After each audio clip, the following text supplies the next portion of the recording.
आज मैं कॉलेज में गया था, यहाँ ठाठरी में, मैं ये आप लोगों को कह रहा हूँ, वहां पे बच्चों ने मोबाइल लिया था और चार्जर लिया था, लगा के बैठे थे। फिर मैंने वो मोबाइल उठा के तो ना प्रिंसिपल को दे दिया। ये आपका इस वक्त मोबाइल चलाने का वक्त नहीं है, चाहे आपको बुरा लगे या अच्छा लगे। ये 2-4 साल हैं आपको, इस वक्त मकसद के लिए चलो ताकि जिंदगी बेहतर होगी। आज आपको रिचार्ज के लिए दूसरे को बोलना पड़ता है, मोबाइल लड़के माँ बाप से लेना पड़ता है, फिर दुनिया को दिखाओगे हमारे पास मोबाइल है। सब जानते हैं, बच्चों को कोई नहीं देता, वो जबरदस्ती लेते हैं या तो पैसे जमा करके लेते हैं। उससे आप बड़े या छोटे नहीं होंगे। इस वक्त आपको करना है, 2 साल 5 साल मत चलाओ मोबाइल। क्या है मोबाइल में? मैंने 8 महीने जेल में काटे बिना मोबाइल के, कोई फर्क नहीं पड़ता। आपको मोबाइल नहीं चलाना है। अगर आप मोबाइल चलाओगे तो जिंदगी भर ऐसे ही चलते रहोगे, फिर जिंदगी में मकसद आपको नहीं मिलेगा। मैं आपको दिल की बात बता रहा हूं, 4 साल के बाद देख लेना, बहुत सारे लोगों की शादियां हो जाएंगी अगले 2-3 सालों में। लेकिन 2-3 सालों के बाद कुछ बच्चे ऐसे भी होंगे जो इस इलाके का, इस देश का मुस्तकबिल लिखेंगे, लेकिन जिनका विजन होगा। अगर आपका विजन पैसा है तो फिर जिंदगी में कुछ नहीं मिलेगा। आप अपना मकसद देख लो, उस पर चलना शुरू कर दो। पैसा, गाड़ी, ये हमने बनाया पैसा मकसद, वरना प्रायोरिटी ये नहीं है। इंसान की प्रायोरिटी उसका मकसद है, मिशन होना चाहिए। आपको मिशन पे चलना है। अगर आप मिशन पे चलेंगे, मकसद पे चलेंगे, जैसे मुझे अभी घर जाना है, अगर मैं यहां से दिमाग में रख रहा हूं मुझे घर जाना है, कहीं ना कहीं तो मैं रास्ते से होके चल के पहुंच ही जाऊंगा। अगर पैसा नहीं होगा, किसी से लिफ्ट, पैदल, किसी न किसी तरीके से पहुंच जाऊंगा। वो सारी चीजें हो जाएंगी, लेकिन मकसद मेरा घर जाना है। तो आपको मकसद बड़ा रखना पड़ेगा। सोच आपको मोहल्ले वालों से सोच नहीं रखनी है कि हमारे चाचे के बेटे ने क्या किया, उसने 500 में से 200 नंबर लाए, हम 210 लाए। आपका झगड़ा उससे नहीं है, आपका कंपटीशन उससे नहीं होना चाहिए। आपको अपना अपोनेंट चुनना पड़ेगा, कंपिटिटर चुनना पड़ेगा। तुम दिए बादे मुखालिफ से न घबरा ए उकाब, ये तो चलती है तुझे ऊंचा उड़ाने के लिए। जनाब महाराज मलिक साहब, तुम्हें दावत देता हूं कि उस स्टेज पर आकर अपने ख्यालात का इजहार भी करें और हमारी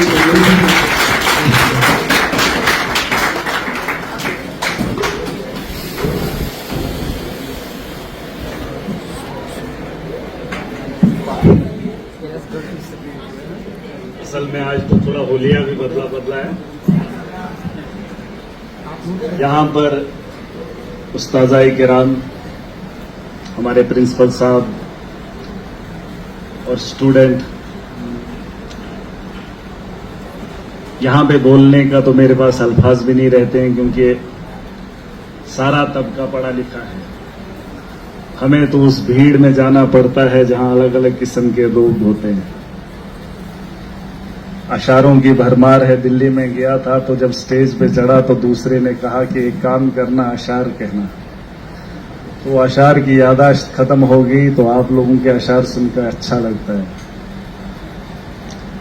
न मैं गिरा न मेरी उम्मीदों के मीनार गिरे, न मैं गिरा न मेरी उम्मीदों के मीनार गिरे, मुझे गिराने में वो लोग कई बार गिरे।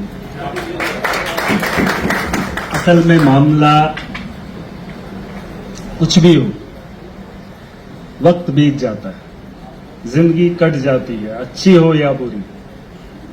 आज इस कॉलेज में आपके साथ हमारी यादें हैं, आपकी भी यादें रहेंगी। वक्त खत्म हो जाएगा, जिंदगी का पता तो ठिकाना आखिरी कुछ और है। खत्म होने वाली जिंदगी है। अभी यूथ डे भी है आज। वैसे तो हम किसी दिन को खास मानते नहीं है, ये हमारा अपना मिजाज है। प्रिंसिपल साहब को बताना चाहूंगा, क्योंकि हमारे लिए हर वक्त बड़ा इंपॉर्टेंट है। एक एक लम्हा मैं जीना चाहता हूं और इस लम्हे को बड़ा खूबसूरत देखना चाहता हूं, क्योंकि जब से मैं पॉलिटिक्स में आया हूं, जब भी फोन कॉल्स आते हैं तो लोगों की उम्मीदें उससे जुड़ी होती हैं। मुसीबतों का अंबार लेकर मेरे कानों में वो चीजें गूंजती हैं। घर में होता हूं तो कोई मासूम, कोई मुश्किल हालात में उठकर मुझसे उम्मीद के लिए वहां पर पहुंच जाता है। एक सोच, एक जज्बा लेकर आता है कि एमएलए साहब के पास जाऊंगा, ये हमारे काम करेगा। तो हंसने का मौका हमें जिंदगी ने हमसे छीन लिया है। वो कोई एक दिन होता है जिंदगी में, कभी मौका मिलता है जब हम हंस लें, लेकिन अगर भीड़ में किसी दिन हंस देंगे तो लोग कहेंगे देखो आज हंस गया। तो वो हंसी खुशी जिंदगी हमने खत्म कर दी है। जिंदगी की अहमियत को समझना बड़ा जरूरी है। यूथ हैं आज, मैं यूथ उसे नहीं मानता जिसे आप जेनजी कहते हैं, मैं यूथ उसे कहता हूं जिसकी सोच जवान हो, जो सोच से जवान हो, जो वक्त के हालात को बेहतर करने की सोच रखता हो, उसे मैं जेनजी और यूथ मानता हूं। और हर वो आदमी, हमारे में कहा जाता है कि सीखने की कोई उम्र नहीं है, हमारे में है कि कब्र तक जाते जाते इंसान सीखता ही है। लेकिन अब मामला जेनजी का है, बच्चों का है, जिंदगी का है, बस इसको समझना है। कुछ लोग हैं जिनके हाथ में इक्तदार है, वो अपनी जिम्मेदारी नहीं समझ रहे हैं। वो सोच रहे हैं आराम ये है कि हम काम नहीं करें, सिर्फ खाएं। वो जिंदगी नहीं। मैं भी एमएलए बना अगर मैं चाहूं तो मुझे पूछने वाला कोई नहीं है। प्रिंसिपल साहब को शायद पूछने वाले बहुत है, लेकिन मैं एक ऐसा शख्स हूं जिसे पूछने वाला कोई नहीं। ना मुझे घर वाले बोलेंगे, ना मुझे कोई लीडर्स बोलेंगे, ना सीएम बोलेगा, ना पीएम बोलेगा। मैं जब चाहूं घर में बैठ सकता हूं, जब चाहूं मन चाहे जिंदगी गुजार सकता हूं। ऐसा है? बिल्कुल है। लेकिन मैं वो चीजें होने के बावजूद भी कितना कुछ करने की कोशिश करता हूं। लेकिन जिन लोगों को जिम्मेदारियां जो कुछ कर सकते हैं, लेकिन वो जीना नहीं चाहते, वो बस अपने आप को खुश देख रहे हैं घर के दरवाजे में बंद कमरे में बैठकर, तो वो जिंदगी नहीं। चाहे इंसान छोटा हो या बड़ा हो, जिम्मेदारी छोटी हो या बड़ी हो, ईमानदारी से निभाने में मजा है। अभी उन्होंने कहा वॉरियर्स कुछ ऐसे हैं जो बाहर होंगे, लेकिन उनका योगदान मुझे भी बहुत सारे लोग ऐसे मैं इनको जानता हूं जो मुझे आज भी याद है, जो इस दरवाजे से बाहर होते हैं, लेकिन उनके काम आज भी हमें याद है। मैंने भी जिंदगी में बहुत छोटे छोटे काम किए, बड़ा तो आज बना हूं, उतना तो हूं नहीं, लेकिन छोटे छोटे काम से इंसान बड़ा बनता है। कोई बड़ा काम करके बड़ा नहीं बना है कोई जो बड़ा काम करके बड़ा बना हो? छोटे छोटे काम करके इंसान बड़ा बनता है। और दुनिया के अंदर कोई छोटा या बड़ा नहीं, ये भी मेरा मानना। अभी प्रिंसिपल साहब कुछ कह रहे थे, यूथ यहां का हो वहां का हो, एक ही मकसद होता है। लेकिन मेरा ये मानना है जिसने दुनिया के अंदर जन्म लिया है वो सबसे बेहतरीन इंसान है। और इंसान अमेरिका का है, इंग्लैंड का है या यहां हिंदुस्तान का है। कभी भी खुद को कमजोर मत समझना। सुबह का आईना जब देखते हो, सोचो अपनी जगह अगर वजूद और शरीर पूरा है तो आप दुनिया से किसी से भी लड़ सकते हो, किसी से भी आगे जा सकते हो। खुद को कभी कमजोर मत समझना। बस ये मेरी तरफ से मुफ्त में सलाह है, क्योंकि मैंने जिंदगी के उन हालात को देखा है और उन मुश्किलों से लड़ा हूं जहां लोगों की नजरें खत्म हो जाती थी। कहते थे उस पहाड़ के पीछे क्या है कोई नहीं जानता था, लेकिन मैं कहता था 12 साल मैंने सिर्फ अंधेरे में चला हूं। 12 साल सिर्फ अकेला शख्स था और अंधेरा ही अंधेरा था। 12 साल के बाद एक किरण दिखी थी जहां से मुझे रोशनी दिखी थी जब मैं डीडीसी बना था। लेकिन 12 साल अंधेरे में, ये बहुत बड़ी बात। लेकिन मैंने स्ट्रगल किया और जिंदगी है ही वही। आप कमा कर, अगर मां बाप का है कमाई तो खाकर भी बूढ़े हो जाओगे, सफेद बाल तब भी हो जाएंगे अगर आराम की जिंदगी हो। मुश्किल की जिंदगी होगी तब भी वही हाल होगा। तो इसलिए इस जिंदगी से कुछ न कुछ तो लेना है और कुछ न कुछ तो देना है, और कुछ यादें ऐसी हों जिन्हें छोड़ना बहुत जरूरी है। मैं यहाँ के जिनने पार्टिसिपेंट किया है, यहाँ पर जो भी हैं 5 कॉलेजेस के, चाहे उन्होंने अपने कॉलेज में किया, फिर वहां से आप यहाँ पर आए, यहाँ पर आप लोगों ने अपना दिखाया। एक हुनर जो हर इंसान के पास अपना है, हर बच्चे के पास अपना है। ये तो अब अलग सा माहौल है, क्योंकि मैं अभी तो खाली एमएलए हूं, मैं सिर्फ रिकमेंड कर सकता हूं, मैं लिख सकता हूं, मैं बोल सकता हूं, क्योंकि इस एजुकेशन से हमें मैंने बीएड करा हुआ है, मेरे साथ में बैठकर बहुत सारे लोगों ने एमएड भी किया था, एमए, एमफिल, पीएचडी करके, लेकिन कैरियर नहीं। हमें यहां पर एजुकेशन के निजाम को भी बदलना है, कैरिकुलम जिसे आप कहते हैं। हमें वो वाली तालीम होनी चाहिए जिससे हम अगर निर्भर न रहें किसी पे, जैसे कुछ कहते हैं आत्मनिर्भर, है ना, ऐसी तालीम को लाना बहुत इंपॉर्टेंट है, वो बहुत जरूरी है। तो आपके अंदर एक हुनर है, आप तो स्कूल इंस्टीट्यूशन का हिस्सा हैं इस वक्त, तो आपको एक कॉमन सी चीज पढ़नी है। कोई साइंस का स्टूडेंट है, कोई आर्ट्स का है, कोई और किसी का स्टूडेंट है, लेकिन इस डिपार्टमेंट के अलावा, इन सब्जेक्ट के अलावा आपके पास अपना एक हुनर है, बस उस हुनर को ढूंढना है। अगर उस हुनर को आप ढूंढ गए तो दुनिया में आपके मुकाबले में कोई खड़ा नहीं हो सकता, आपके सामने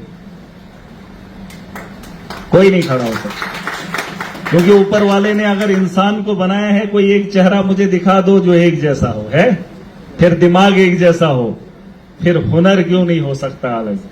और अगर वो अलग हुनर किसी ने ढूंढ लिया, देख लेना, बहुत सारे वीडियोस, रील्स वगैरह देखते हो। यहाँ एक छोटा बच्चा है कश्मीर का, इतना सा, उसको मिलियंस में व्यूज जाते हैं, हालांकि वो थोथला है, बोल भी नहीं पाता है, बहुत छोटा है, देखा आपने, है ना, डोली चाय वाला चाय बेचता है ना, वरना चाय तो दुनिया बेचती है ना, लेकिन उसने दुनिया को कुछ अलग दिखाया और दुनिया उसकी दीवानी है ना। तो वो हर आदमी के पास हुनर है, हम शर्माते हैं, किसी की हाइट छोटी होती है वो कहता है ना, अरे उसमें किसी के दांत, मैंने बड़े वीडियोस ऐसे देखे जो इतने गंदे दिखते हैं लेकिन उसको भी लोग देखना पसंद करते हैं। देखिए आपने वैसे रील देखिए, दांत भी अगर बाहर है तो उसके भी रील देखना पसंद करते हैं। ऐसा नहीं है, ऊपर वाले ने अगर इंसान को बनाया, उसके साथ उसको हुनर दिया। मेरे गांव में मेरा हमसाया बगल वाला नाबिना है, आंखों से रोशनी बिनाई नहीं है, लेकिन उसने कुरान हिफज किया है, हाफिज कुरान है।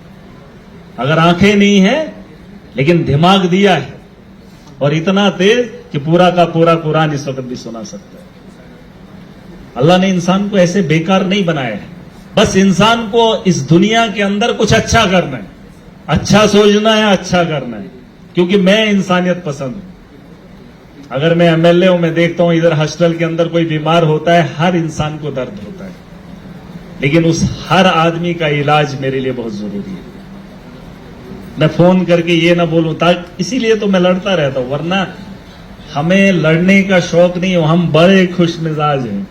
कभी कोई अगर हमसे वक्त गुजार के देखे, हमारे जैसा इंसान भी नहीं मिलेगा, लेकिन वो वक्त ही कहां मिला जब हम इंसान को अपनी असलियत दिखाएंगे, है ना। ये तो लोगों की परेशानियां हैं जो मुझे ऐसा बनाती हैं, ये तो लोगों के हालात हैं जो मुझे मजबूर करते हैं। वरना आपको क्या लगता है मुझे जीने का शौक नहीं है? किसको नहीं है, लेकिन अपने शौक को दफन करके इंसानियत को जिंदा रखने के लिए मैं लड़ रहा हूं। आप सबको मुबारक हो। अब जिन बच्चों ने यहां से बेस्ट या फर्स्ट का प्राइज लिया है, जो आगे डिविजनल लेवल पर जाए, वो कोशिश करें, अपने काम से मतलब रखना। अभी मैं प्रिंसिपल साहब को बोल रहा था कि दुनिया के अंदर जितने भी डिपार्टमेंट गूगल कर लो या कुछ भी कर लो, हर डिपार्टमेंट के अंदर 5वीं का पढ़ा लिखा मुलाजिम होगा, 5वीं होगा, 10वीं होगा, 12वीं होगा, ग्रेजुएट होगा। लेकिन दुनिया के अंदर एक इंस्टीट्यूशन जो दुनिया का सबसे बड़ा है, वो पॉलिटिशियन है, जहां पढ़ा लिखा अनपढ़ चाहे हो ना हो चलता है कि नहीं। और उस इंस्टीट्यूशन का हिस्सा मैं हूं, है ना। तो क्या करें, है कि नहीं। तो आपको मुबारक हो, जो आपको अच्छा लगता है उस काम को करना। टीचर बनने का मन करता है तो बनना। बहुत सारे मेरे दोस्त हैं, बड़े नाराज रहते हैं, पैसा जिंदगी नहीं है, ज्यादा पैसा ज्यादा टेंशन।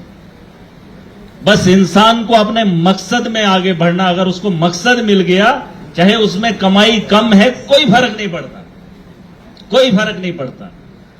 यहां पर हम लोग सोचते हैं मेरे पास गाड़ी भी है, मेरे पास घर है, 2 छत है, 3 छत है, हम सोचते हैं हमारे पास कुछ नहीं, दूसरे पे का गाड़ी है। लेकिन कभी आपने मुहासबा किया, एक रास्ते पे बैठकर भीख मांगकर भी रोटी खाता है, वो भी इंसान है। तुम कैसे कहते हो कि हम गरीब हैं, हमारे पास कुछ नहीं है? उसका भी सोचो ना। पिछले दिनों में एक हॉस्टल में गया था जम्मू में, अपाहिज था, कुर्सी पे था, कहा जनाब मैं बड़ा परेशान हूं, ये है वो है, इतने दिन हो गए। मैंने बोला भाई साहब वो तो ठीक है, अल्लाह ही शिफा करे। कहा नहीं मैं बहुत ज्यादा परेशान हूं। फिर मैंने उसे कहा, कहता मैं बहुत ही ज्यादा परेशान हूं। शायद वीडियो भी बनी होगी, मुझे नहीं याद है। मैंने कहा अगर आप परेशान हैं, आपको क्या लगता है और कोई परेशान नहीं है? मैंने बोला जो आपके साथ में ये चला रहा है ये भी परेशान है, इसको लगता है दुनिया की परेशानी मुझ पे आई है। मैंने बोला जो आपके घर के अंदर आपके बिना वहां घर में बैठा वो सोचता है मैं ही परेशान हूं। पेशेंट तो होता ही है, बीमार जो होता है ना, बीमार देखा आपने, आप फील तो करना, देखो इंसान को मुहासबा करना चाहिए। आपने देखा है पेशेंट जब वो होता है वो सोचता है मैं बीमार हूं, मेरी बीमारी का है, लेकिन जो उसके साथ होता है ना वो भी उससे ज्यादा वो सोचता है मुझे ये सबसे बड़ी मुसीबत है। किसी को टांग की होती है वो सोचता है यही बीमारी बड़ी है, किसी को आंख की होती है वो कहता है यही बीमारी बड़ी है। तो इंसान को सेटिस्फाई होना चाहिए। अगर आप सेटिस्फाई नहीं होंगे अपने मकसद के लिए, अगर चलोगे, कमाई कम भी होगी कोई फर्क नहीं पड़ता है, किसकी जेब में कितना पैसा कोई फर्क नहीं पड़ता है। प्रिंसिपल साहब 3 लाख लेते हैं, मैं 1.5 लाख लेता हूं, कौन क्या लेता है कौन जानता है, कौन जानता है, कोई फर्क नहीं पड़ता है। लेकिन अगर इंसान के शरीर से कोई भी अंग खत्म हो जाए तो उसकी भरपाई आपको दुनिया के अंदर कोई नहीं करके देगा। तो खुशकिस्मती इसी में है, अपने मकसद के लिए आगे बढ़ो और दुनिया के अंदर मैंने कहा जो आपके पास हुनर है उस हुनर पे काम करो, ठीक है। खुश रहना सीखो और दूसरों को खुश रखना भी सीखो, ठीक है। बाकी क्या कहें, हमारे यहाँ उस्ताद किराम है, बहुत पढ़े लिखे हैं, मेरे कुछ दोस्त भी हैं, हमारे गांव से भी हैं, है ना। अशरफ साहब हैं, आवाज साहब हैं, वो तो मुदस्सर साहब भी हैं, हम तीनों एक ही गांव के हैं, है ना, 4 हो गए अब, हम 4 ही एक ही गांव के हैं और शायद साथ में खेले हैं, बड़े हुए हैं। लेकिन कभी किस्मत में ये नहीं पता था कौन कहां जाएगा, लेकिन वो वक्त बीत गया। कोसता हूं मैं बैगन, ये जो उम्र है ना आपके यहाँ की, मैं आज भी पछताता हूं इस उम्र में, अभी तो उम्र उतनी भी नहीं है, लेकिन पछताता हूं कि क्यों नहीं मैंने उस वक्त में ये काम किया। और ये वक्त आपका करने का है। आज मैं उधर कॉलेज में गया था, यहाँ ठाठरी में, मैं ये आप लोगों को कह रहा हूं, वहां पे बच्चों ने मोबाइल लिया था और चार्जर लिया था, लगा के बैठे थे। फिर मैंने वो मोबाइल उठा के तो ना प्रिंसिपल को दे दिया कि आपका इस वक्त मोबाइल चलाने का वक्त नहीं है, चाहे आपको बुरा लगे या अच्छा लगे। ये 2-4 साल हैं आपको, इस वक्त मकसद के लिए चलो ताकि जिंदगी बेहतर होगी। आज आपको रिचार्ज के लिए दूसरे को बोलना पड़ता है, मोबाइल लड़के माँ बाप से लेना पड़ता है, फिर दुनिया को दिखाओगे हमारे पास मोबाइल है। सब जानते हैं बच्चों को कोई नहीं देता, वो जबरदस्ती लेते हैं या तो पैसे जमा करके लेते हैं। उससे आप बड़े या छोटे नहीं होंगे, इस वक्त आपको करना है। 2 साल 5 साल मत चलाओ मोबाइल। क्या है मोबाइल में, मैंने 8 महीने जेल में काटे बिना मोबाइल के, कोई फर्क नहीं पड़ता। आपको मोबाइल नहीं चलाना है। अगर आप मोबाइल चलाओगे तो जिंदगी भर ऐसे ही चलते रहोगे, फिर जिंदगी में मकसद आपको नहीं मिलेगा। मैं आपको दिल की बात बता रहा हूं, 4 साल के बाद देख लेना, बहुत सारे लोगों की शादियां हो जाएंगी अगले 2-3 सालों में, लेकिन 2-3 सालों के बाद कुछ बच्चे ऐसे भी होंगे जो इस इलाके का, इस देश का मुस्तकबिल लिखेंगे, लेकिन जिनका विजन होगा। अगर आपका विजन पैसा है तो फिर जिंदगी में कुछ नहीं मिलेगा। आप अपना मकसद देख लो, उस पर चलना शुरू कर दो। पैसा, गाड़ी, ये हमने बनाया पैसा मकसद, वरना प्रायोरिटी ये नहीं है। इंसान की प्रायोरिटी उसका मकसद है, मिशन होना चाहिए। आपको मिशन पे चलना है। अगर आप मिशन पे चलेंगे, मकसद पे चलेंगे, जैसे मुझे अभी घर जाना है, अगर मैं यहां से दिमाग में रख रहा हूं मुझे घर जाना है, कहीं ना कहीं तो मैं रास्ते से होके चल के पहुंच ही जाऊंगा। अगर पैसा नहीं होगा, किसी से लिफ्ट, पैदल, किसी न किसी तरीके से पहुंच जाऊंगा, वो सारी चीजें हो जाएंगी, लेकिन मकसद मेरा घर जाना है। तो आपको मकसद बड़ा रखना पड़ेगा। सोच आपको मोहल्ले वालों से सोच नहीं रखनी है कि हमारे चाचे के बेटे ने क्या किया, उसने 500 में से 200 नंबर लाए, हम 210 लाए। आपका झगड़ा उससे नहीं है, आपका कंपटीशन उससे नहीं होना चाहिए। आपको अपना अपोनेंट चुनना पड़ेगा, कंपटीटर चुनना पड़ेगा। और मैं जब पॉलिटिक्स में आया था, मेरा मुखालिफ गुलाम नबी आजाद साहब था, मैं उसे हराना चाहता था। और ये झूठ नहीं है, ये पूछ लेना इलाके में, जब भी पता करोगे तो बताएंगे लोग ये उसकी मुखालफत करता था, क्योंकि मुझे उससे बड़ा बनना था। और मैं ऐसे जब मकसद ही मेरा उसको हराना था, तो कहीं ना कहीं कोशिश करते करते थोड़ी थोड़ी कोशिश तो कर ही रहा हूं, लेकिन जब मौका मिलेगा तो यकीनन, है ना, ऊपर वाले ने अगर चाहा, अगर मेरा मकसद सही रहा, मिशन सही रहा, तो सारी चीजें हो जाएंगी। तो इसलिए आपको 3-4 साल मेहनत करनी है। जैसे मेरे पास आज सारे मोबाइल है, मैंने आज भी उनको बोला आईफोन जितने भी आएंगे ले सकता हूँ, गाड़ी जो भी आएगी ले सकता हूँ। क्या प्रिंसिपल सर, यहाँ मैडमें भी होंगे, आप भी ले सकते, लेकिन आपने वक्त पे मेहनत की। इनको बोलो कि इस वक्त आपको चाहिए, इस वक्त माँ बाप आपको दे रहे हैं, इस वक्त आपको किसी से लेने की जरूरत नहीं है, लेकिन जब आपको जरूरत पड़ेगी तब आपको देने वाला कोई नहीं होगा। ये मेरी बात याद रखना। जब आपकी शादियां हो जाएंगी, आप शादी कर लोगे, चाहे कितने ही माँ बाप के लाडले हो, लाडले कितने ही रहोगे, लेकिन पता कर लेना, मोहल्ले में देख लेना, फिर माँ बाप उनको देखता नहीं है। आज वो कुछ भी करेंगे, लेकिन आज आपको सब कुछ करना पड़ेगा, ठीक है। और ये आपको नहीं है, हर उस नौजवान को है जो जनजी है, जो कॉलेज में है, जो यूनिवर्सिटी में है, जो हायर सेकेंडरी में है। बच्चों को मोबाइल से दूर रखना बहुत जरूरी है और बच्चों को अपने मकसद के लिए आगे बढ़ना है। बाकी आप सबको मुबारकबाद। आपने यहाँ बच्चों का जो प्रोग्राम कराया, मैंने तो देखा नहीं, सोशल मीडिया पे आएगा, जो अच्छा होगा वो तो दिखेगा, वो तो आगे और भागेगा, है कि नहीं। जिन बच्चों ने अच्छा किया होगा वो सिर्फ यहां तक महदूद नहीं रहेगा, आपके इंस्टीट्यूशन तक नहीं। जैसे कल कहा आपने, डिविजनल लेवल पर, फिर यूटी लेवल, फिर नेशनल लेवल पर भी जा सकता है। अगर हुनर होगा तो देश क्या दुनिया आपको नहीं रोक सकती है। इस बात को मानते हो? मानते हो? लेकिन उस हुनर को निकालना पड़ेगा, उसके लिए आपको मेहनत करनी पड़ेगी। क्या सुना, सूर्य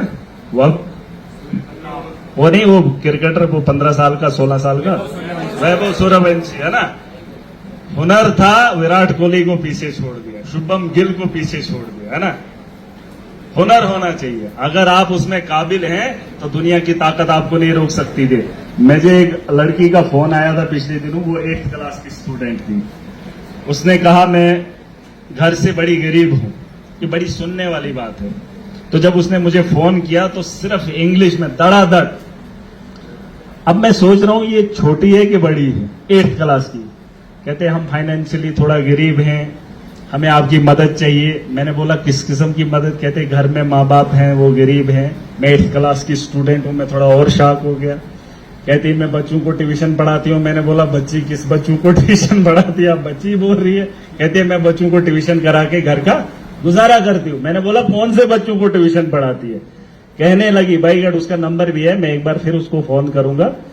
कहने लगी मैं 8th, 9th, 10th वालों को ट्यूशन कराती हूँ। कश्मीर की लड़की थी, 8th की स्टूडेंट थी और परिवार को चलाने के लिए 8th, 9th, 10th को ट्यूशन देती है। मैंने कहा कि मुझसे क्या चाहती हो? कहते फाइनेंशियली हेल्प करो। मैंने बोला घर की हेल्प नहीं कर सकता, आपकी एजुकेशन के लिए जितना पैसा लगेगा उतने के लिए इंतजाम मैं करूंगा, आप सिर्फ पढ़ाई करो।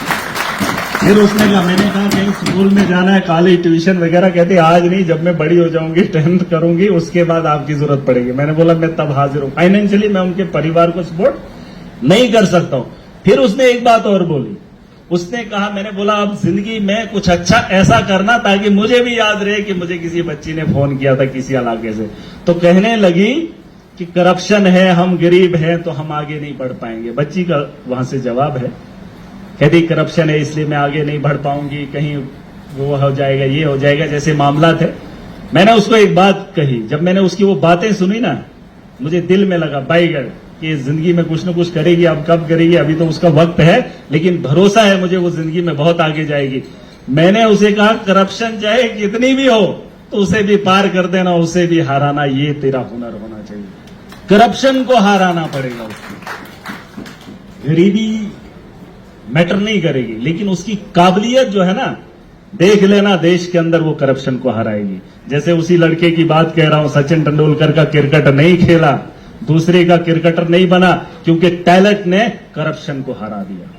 अगर हुनर नहीं होता तो करप्शन चलती, लेकिन हुनर ने करप्शन को रोक दिया। इस बात को मानते? और वो बच्ची भी एक दिन बड़े होकर वो काम करेगी और मुझे पूरा भरोसा है। बाकी आप सबको मुबारक, यहाँ के उस्ताज़ाए किराम को, जिन लोगों ने मेहनत की। फर्ज है हम सबका, अगर कहीं ऊपर नीचे बात हुई होगी, बहुत सारे अलग अलग किस्म के लोग आते हैं, होते भी हैं अलग अलग परिवारों से, लेकिन जैसे यूथ का एक ही इंटेंशन है पूरे वर्ल्ड के अंदर, तो इंसानियत का भी एक ही, इंसानियत का डे होना चाहिए, जिसको मैं मनाना चाहता हूं। इंसान बराबर है, जिसको ऊपर वाले ने बनाया है उससे कोई भेदभाव नहीं होना चाहिए। ठीक है।